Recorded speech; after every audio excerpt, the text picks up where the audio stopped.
Hello, good about SC viewers. This is Satellite Media. If you are new to the channel, kindly like, share, subscribe, and please do not forget to hit the notification bell. Evangelist Ben, as an evangelist, we are looking at the situation in Benue that is very critical. We're talking about insecurity, a situation that have forced up to 15 churches to shut down. Of course, this has got people talking. We saw the other time, of course, I will allow our viewers to watch the video where Reverend Alfred went to United States of America to complain to US Congress about how Christians are being targeted in the north by extremists. And at the time, federal government of Nigeria was denying that Christians are not the one being targeted. That is a general thing. After they watch this video, we'll come back to continue this conversation. Killing hundreds in Plateau and Benue, with the worst massacre claiming 47 people. The militant also burned down the 8 Catholic churches of St. Mary's Parish in the Diocese of Boko, which in Benue State, as well as the parish house, clinics, schools, and other houses. The militant Fulani herdsmen bear on defenseless villagers without consequences. They follow orders to conquer, kill, and occupy. They attack even those who have managed to escape into our IDP camps. Thereby, they have no place to run to. And it is unfortunate that the police system in Nigeria, orders have to come from above. And such that once there's a call, and they say they have never responded. And by the time they arrive, these people have left, and the people are now living in the pool of their blood. What I have recounted above is happening not only in Benue State. I believe our experience in Benue is symptomatic of what is happening elsewhere in large parts of Nigeria. The experience of the Nigerian Christians today can be summed up as that of a church under Islamist extermination. You are welcome back. Seeing that the people are suffering this level of insecurity, churches being shut down, government seem to be handicapped. What is the fate of Christians in North? What is the fate of Nigerians in the hands of Fulani Militias? My beloved brother, I remember humble self, that Biafran evangelist. And I will continue to speak the truth. If you watch what is going on in Benue, to be precise, not just in Benue, all over the country, but to Benue now as the figure of the fact. See, my brother, that with Alfred that traveled, what he said to the US Congress, you know, what he has said is pure clear. The truth is here. You know, Nigeria always like to hide the truth. They always like to cover the truth. See, because of what? They are evil. Because of the evilness and the wickedness that is in this country. But let us look at the position of the US Congress. Because when, after listening to Reverend Alfred, they directed the president of the United States of America, Donald Trump, to sanction Nigeria. Yes, but up till now, I don't really understand what is holding Donald Trump. I don't know what is, not just only by sanction. Let there be an action. Sanction with the action. Sanction by action. Donald Trump should, not just Donald Trump, the world. Except you are not lovers of humanity. Except you don't value life, except you don't have the Spirit of God in you, except you don't have human feeling, except you don't have a blood, except you don't. Baba, these are the only people that will hear this and keep quiet. What is happening in Benue and what has happened in Benue is quite alarming. It has gone beyond. It is no longer a news to be reported again. It has become a phenomenon, a normal thing in Benue, which you don't supposed to. We have been saying that these people called the Fulanis wanted their mission, to the dream of Usman, the late Usman Fodio, to be actualized here in Nigeria. And that is why you see them, the people that are targeting are the Christians. Imagine in a whole Benue that churches, people, see, look at children, the life of the children, that you don't know what they will be tomorrow. See the way they render them lifeless. The whole family, the years or whatsoever the family have labored to have those children are becoming vain. And who are the behind this? Human beings like them are the brain behind all this. And the government is not doing anything. The state government is not providing any means to stop this thing. If federal government is not making any provision, to that? Why can't you, as the state governor, as the local government chairman, the senators in the state, the people of the state, why can't you come up with something in order to stop this nonsense that is going on in Benue?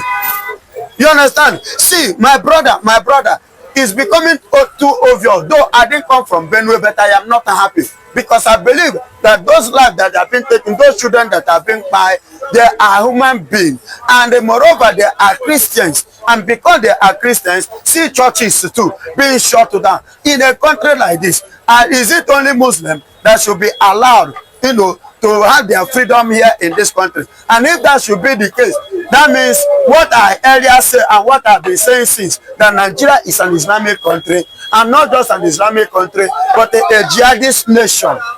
And that is why you see them carrying out this, you know, abnormal activities. Federal government is not doing anything. That's why the fact that we have somebody like Bola Ahmed Tinubu that come from the West, yet the worst is still going on. Okay, now we understand that in a place like Idoma, in a place like TV, in a place like one Taraba community, they have given Fulani quick notice. Particularly those Idoma and TV say at the end of May, Fulani should vacate. Do you think the people of Benue have what it takes to enforce it and ensure that Fulani leave their place? My brother, they have what it takes. It is their land, and they have, and what has happened is enough evidence for them to come up with anything at all to evacuate those people, to quit them. And let me tell you, if I happen to be the Benue governor, with all these things, even this one that happened now, automatically I will stand up and I will quit them. Are you getting me? I will quit them and I will stand to challenge federal government. Anywhere in the world, I will stand to challenge federal government and I will report the case, not just only here in the Nigeria. I will take it out of this country because the thing is becoming too obvious. Yes, it's becoming too obvious. I repeat, I will take it out of Nigeria. I will report it to international bodies. I will need a special assistance from the international bodies, and I will demand for it, and I will ask for it, and I will ready to face Nigeria, even in the Nigerian court, because I have reported several occasions to Nigerian federal government for help. How can they be taking lives like that?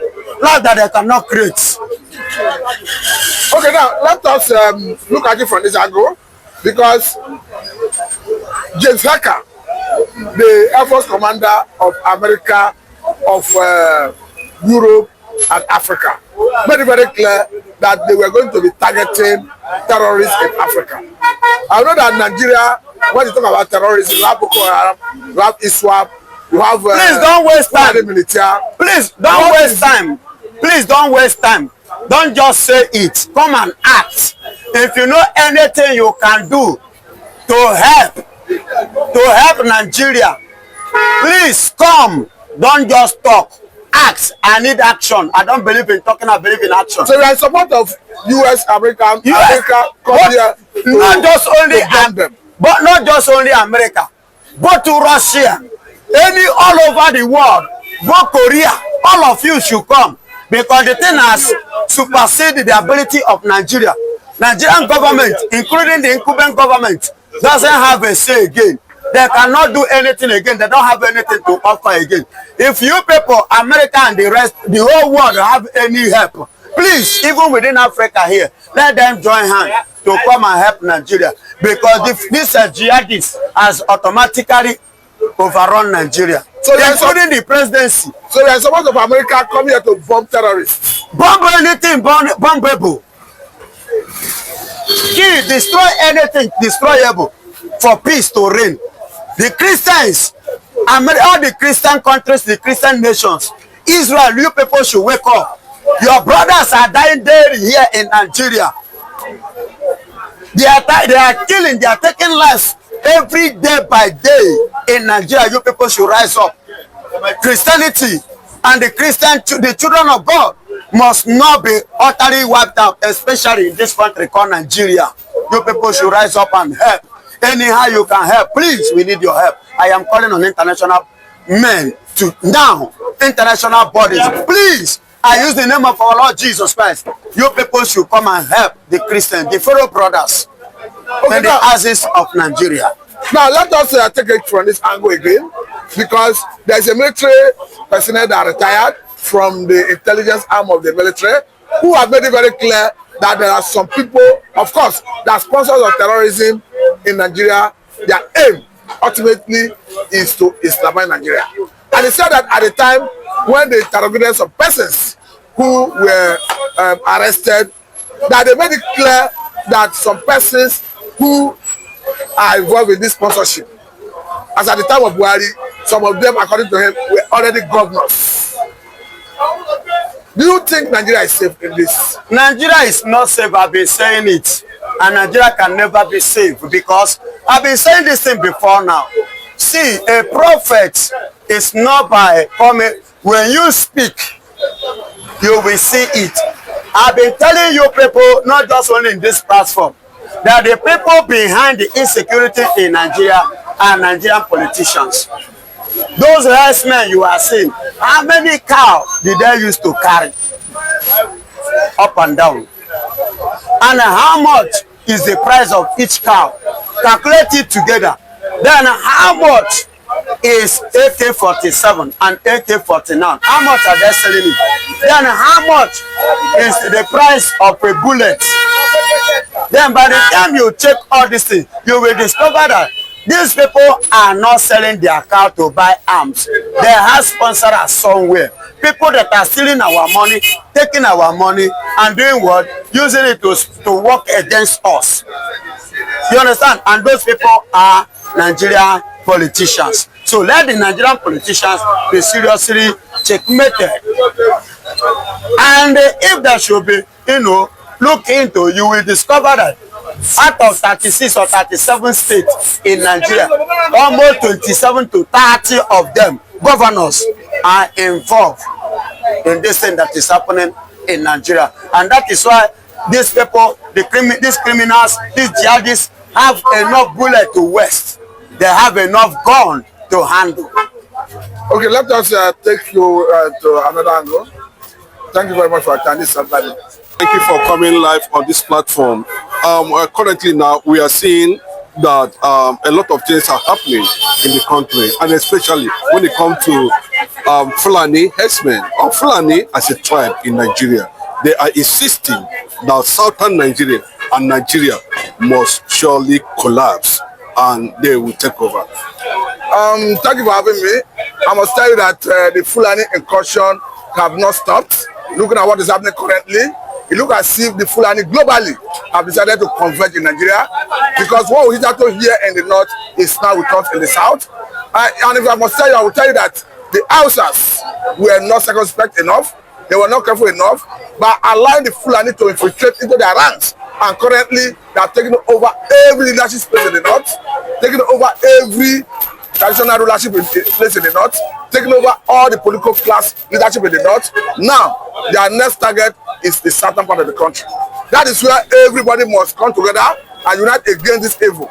But this time around, I must tell you that it is no longer about whether a Tinubu rig election or not.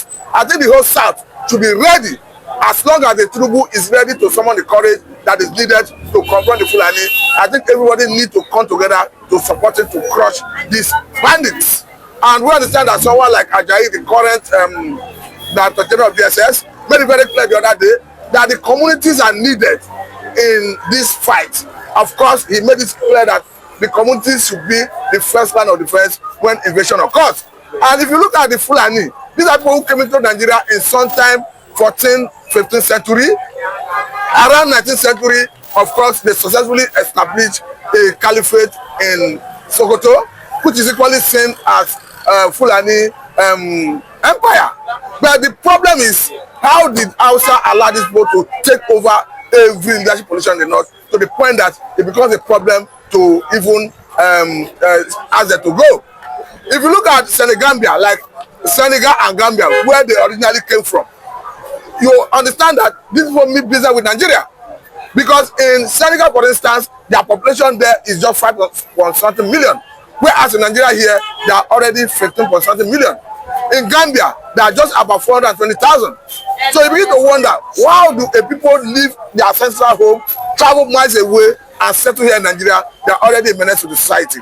So for me, I think as long as a Tinubu is ready to do the needful, is ready to do the right thing, this is not about who win the election. This is no longer about whether the election was legal or not. Nigerians, particularly the Southerners, must queue behind the president to deal with this serious threat. I will tell you a very ugly experience that happened in Delta State, and coincidentally, this happened in the local government of Ifeanyi Ukowa. Talking about the immediate past governor of Delta State, in a place, one of the communities. And from what we saw in that video, the community have to contribute 10 million naira as a ransom that was demanded by Fulani bandits to free the members of the community.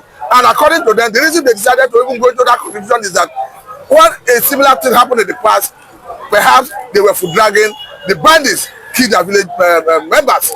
So this thing is already here with us, and to be honest with you, we must approach it decisively, otherwise everybody will be in for trouble. But you see the governor, these people you are talking about, they come into a party, you know, that made Boko Haram or popular, let me just put it that way, you know, and we are seeing a continuation of this very particular party happens to be the ruling party without doing anything up to this moment.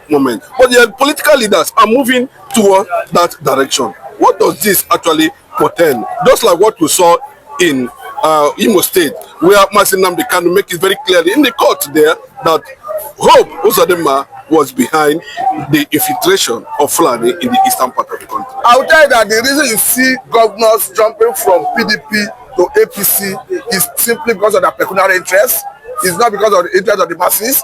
Of course, we understand the nature of Nigerian politics. What drives politicians is their personal interest, personal aggrandizement. In Delta State, where you see all PDP stakeholders, all the structure be emptied into APC, there's no other reason you can justify to have caused that other than personal interest. But let me tell you that if elections were to be free and fair, it is irrespective of who defects, because the people who are the ultimate power to decide who wins the election is electorate. Of course, when it comes to the business of voting, the people that have the power to hire and fire is electorate. I will even cite the Delta State as an instance. In the last election of 2023, where Ifeanyi Ukowa, who was the former governor of the state, was a vice presidential candidate to Atiku. I'll tell you that Ifeanyi Ukowa lost his local government to Obi. So it is not even about who defects. Even in those states where PDP was the government in place as at the time they conducted the election, PDP lost to Labour Party. So it is not even about who defects. The problem we have in this part of the world is that the electoral process is not free, fair, and credible. And as long as they are willing to make the electoral process free, fair, and credible, it is no longer going to be fashionable for people to start jumping from PDP to APC. We saw what happened in Kebbi State yesterday, where 3 senators in PDP defected to APC after having planned a side meeting with the president, talking about Senator Ahmed Bola Tinubu.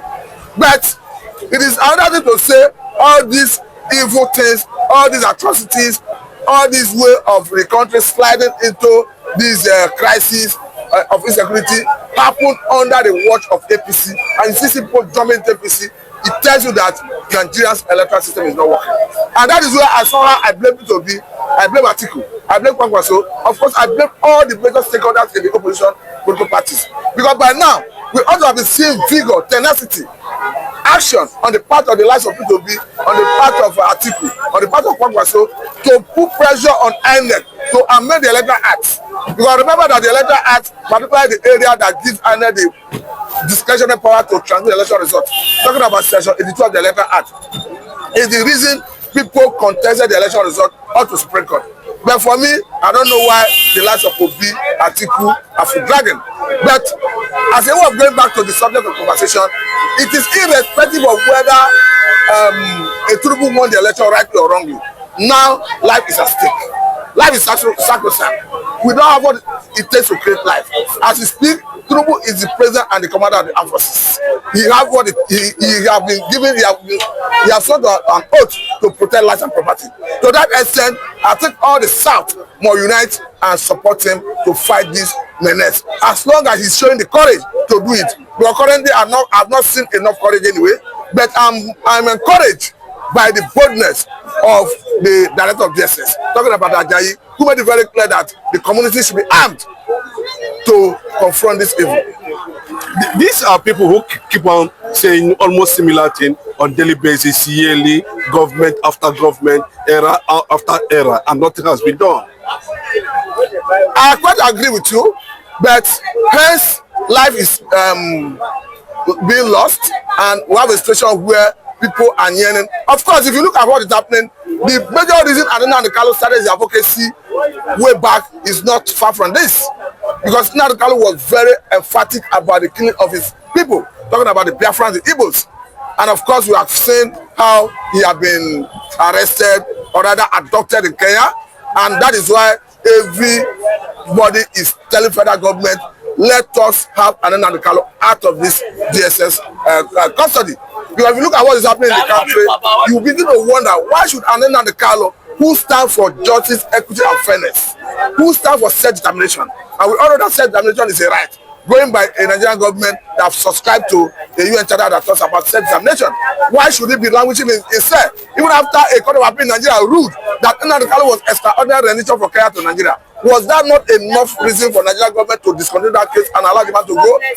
Judging from the point that even the very government, as we speak, is releasing support repented Boko Haram into the larger society under the guise of maybe reintegration, de-radicalization and reintegration into the society. And I saw a video from a former governor of Kaduna State talking about Malalazi Arifai, who made it very clear that there is nothing like repentant bandits. And this is somebody who should know better. Of course, the former governor who was in the saddle, who have access to second report in his time as a governor. He said that the only bandit that have repented is one that have died. That his own ideology, his own approach is to send them to their creator, who ultimately had the power to judge them. So hearing such testimony, I begin to wonder, why should the Nigerian government be wearing repentant Boko Haram white robe and reintegrating into the society? For me, it's a great threat to peace. It's a great threat to mankind in this part of the world. So you are talking about Bola Ahmed Tinubu taking action against Fulani in Nigeria, and you forgot that the Nnamdi Kanu factor is still being held by the same factor called Fulanization. These are products of where we don't know where they come from, what they represent.